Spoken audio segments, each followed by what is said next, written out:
اب صفوان بن امیہ، آپ بتائیں اس کا والد، اس وقت انہوں نے ابھی اسلام قبول نہیں تھا کیا، امیہ بن خلف مارا گیا، ولید مارا گیا، صفوان ایک مرتبہ خانہ کعبہ میں بیٹھا ہوا ہے، یہ انہی دنوں کی بات ہے، عمیر بن وہب کے ساتھ گفتگو کر رہا ہے، اور عمیر بن وہب انہوں نے بھی ابھی اسلام کو قبول نہیں کیا، اور آپ کو پتہ ہی ہے قریش کے اندر بڑے ایک لقب سے مشہور تھے کہ جس کو ہم سمجھتے ہیں کہ صحابہ کے بارے میں چاہے قبل الاسلام ہو ایسی بات نہیں کہنی چاہیے، یعنی بہت زیادہ مشہور تھے کہ شاطر ہیں، تیز ہیں، اور یہی ہیں وہ جنہوں نے، آپ کے علم میں ہوگا کہ بدر کے شرکاء کی تعداد قریش مکہ کو بتائی تھی، اور خود بھی بدر کے مارکے میں شریک ہوئے تھے۔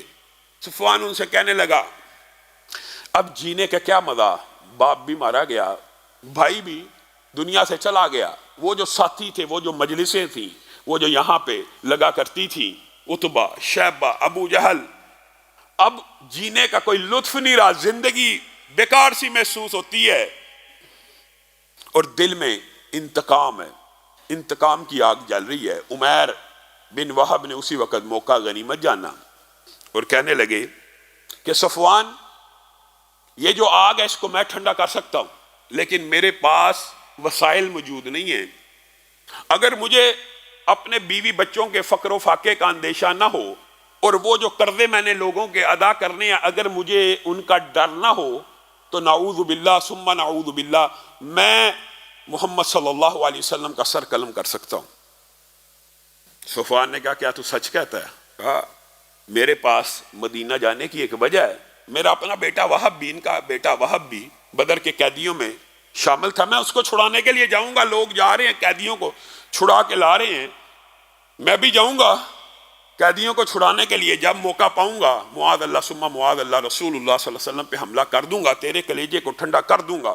معاہدہ خانہ کعبہ خطیم کے اندر بیٹھ کے طے پا رہا ہے، اور ایک دوسرے کے ساتھ پیکٹ کر رہے ہیں۔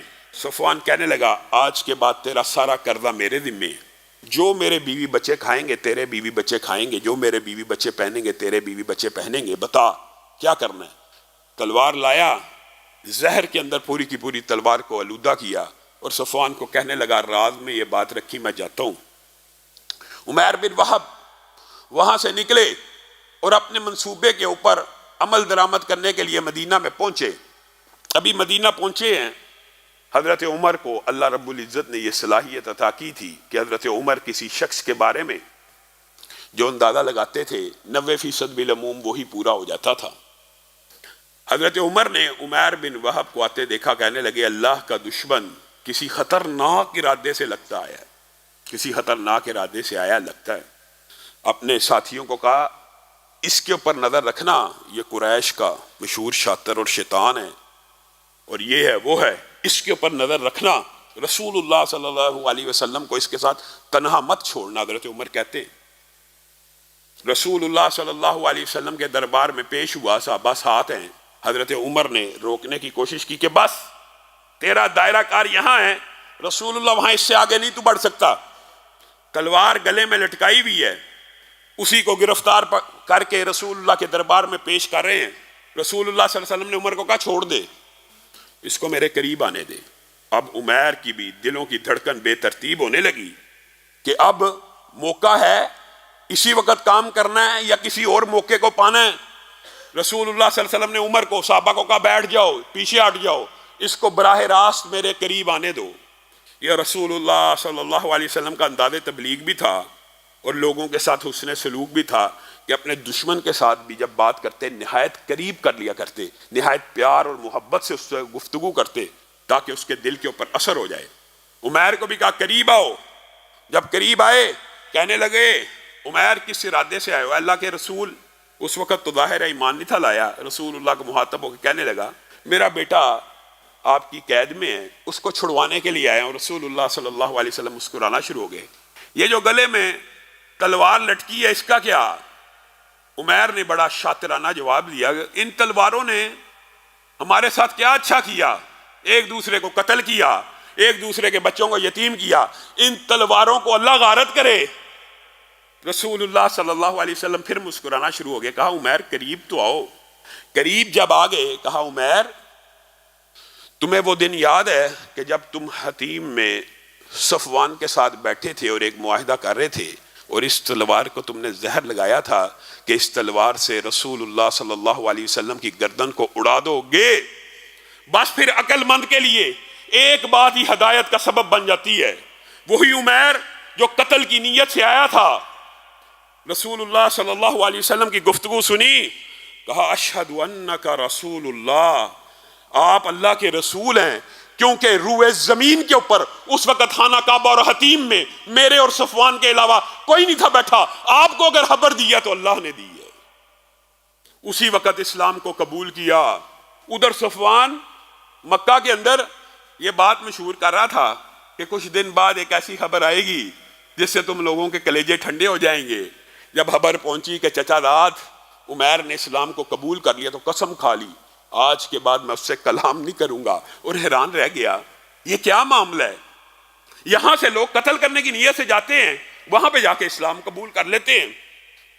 خیر بات آئی ہے تو یہ بات بھی مکمل کرتا ہوں۔ یہی وہی صفوان ہیں کہ جنہوں نے، آپ کو پتا فتح مکہ کے اوپر چند سرداروں نے فتح مکہ کے اوپر لشکر سے مقابلہ کیا تھا، اس میں اکرمہ بن ابی جہل اور صفوان بھی شامل تھے، اور بعض چند اور قریش مکہ کے سردار تھے۔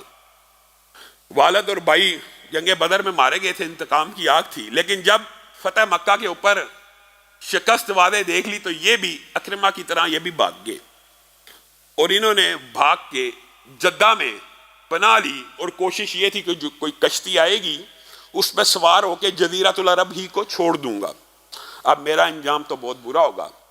ادھر عمیر، اس موقع کے اوپر صفوان کی بات آئی ہے تو اس بات کو مکمل کر رہا ہوں۔ اس موقع کے اوپر عمیر رسول اللہ صلی اللہ علیہ وسلم کی خدمت میں حاضر ہوئے اور کہنے لگے اتنے بڑے بڑے دشمنوں کو امان مل گئی، اتنے بڑے بڑے دشمنوں کو آپ نے امان دے دی، اور امان کا مطلب یاد رکھیے یہ نہیں ہوتا کہ کوئی اسلام قبول کرے تو اس کی جان بخشی جائے، پہلے بھی آپ کے سامنے رکھا تھا، امان کا مطلب ہوتا تیری جان بخش دی، چاہے تو اسلام قبول کر یا نہ کر تیری جان کو بخش دیا گیا۔ اب آپ کو پتا یہ ساری زندگی مسلمانوں کے خلاف جنگیں لڑنے والے سردار تھے۔ عمیر رسول اللہ صلی اللہ علیہ وسلم کی بارگاہ میں آئے، کہنے لگے ہر دشمن کو، ہر مخالف کو آپ کے سایہ رحمت میں جگہ مل گئی، کیا صفوان کو امان نہیں مل سکتی؟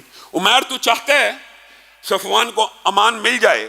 ہاں میں چاہتا ہوں، میرا چچا داد ہے، میرا بھی رشتہ دار ہے، سارا قریش ہمارا رشتہ دار ہے، جہاں پہ اتنی عزت اکرام اپنے قبیلے کو مل رہا ہے، صفوان کو بھی امان دے دیجئے۔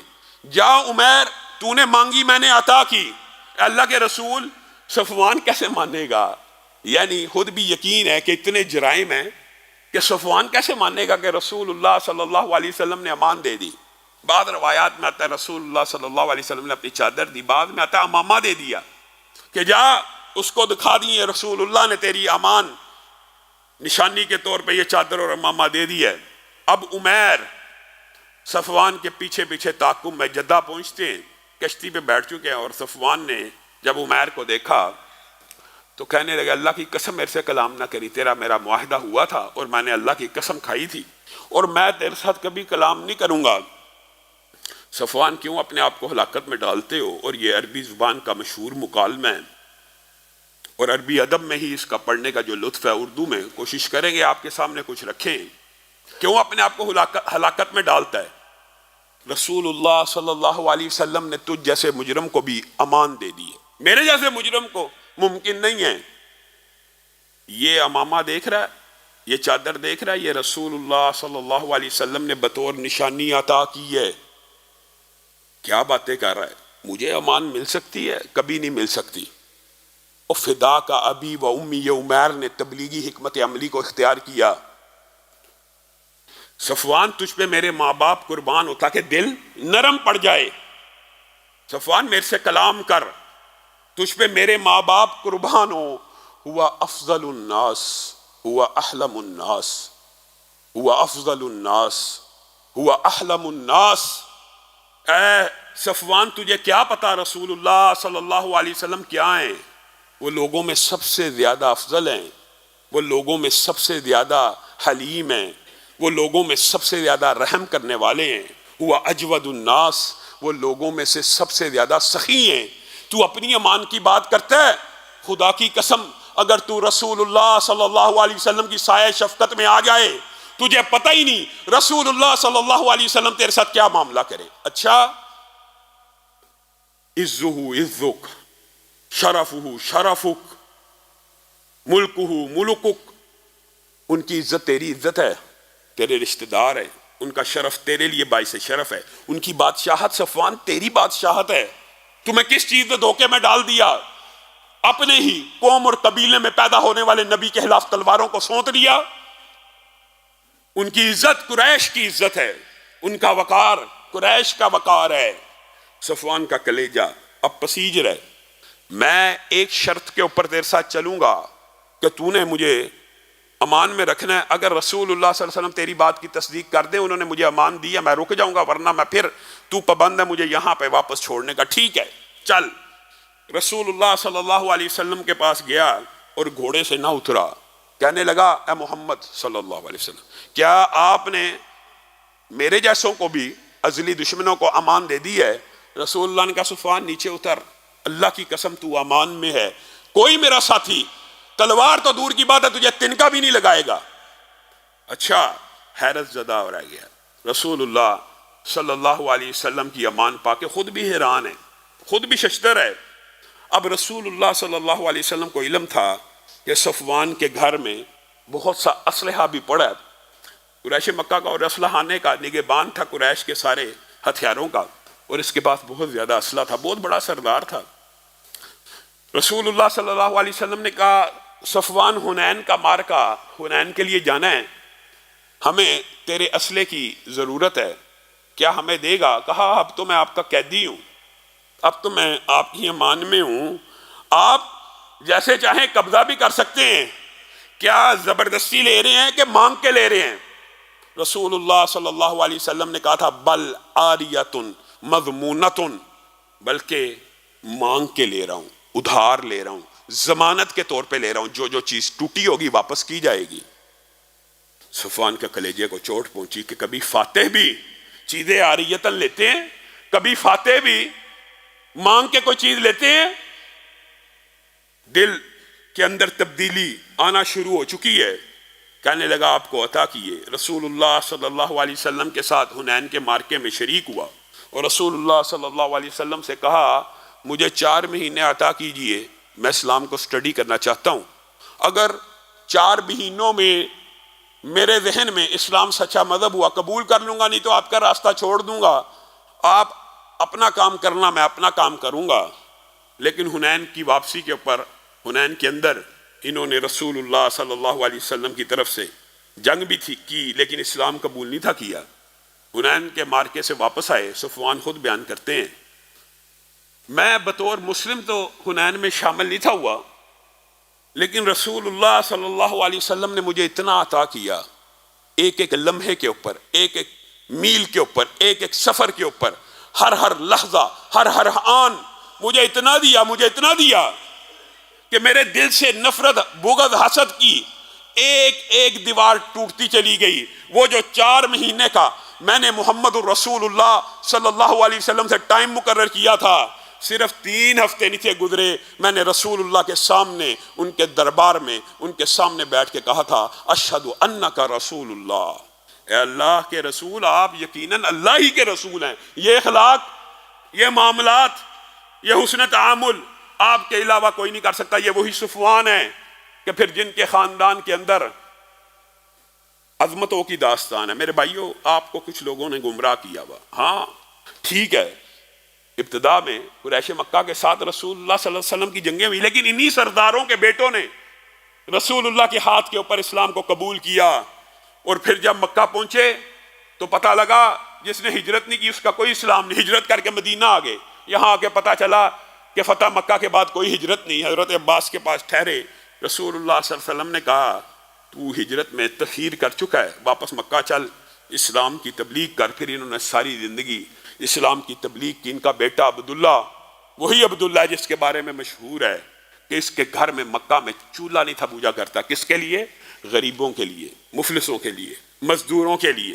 پھر یہاں پہ انہی صحابہ نے جو پہلے رسول اللہ صلی اللہ علیہ وسلم کے خلاف تلواروں کو بے نیام کرتے تھے، اسلام قبول کرنے کے بعد عظمتوں کی داستانیں رقم کی، اللہ رب العزت جو کہا گیا، جو سنا گیا، اس کو سمجھنے کی توفیق عنایت فرمائے۔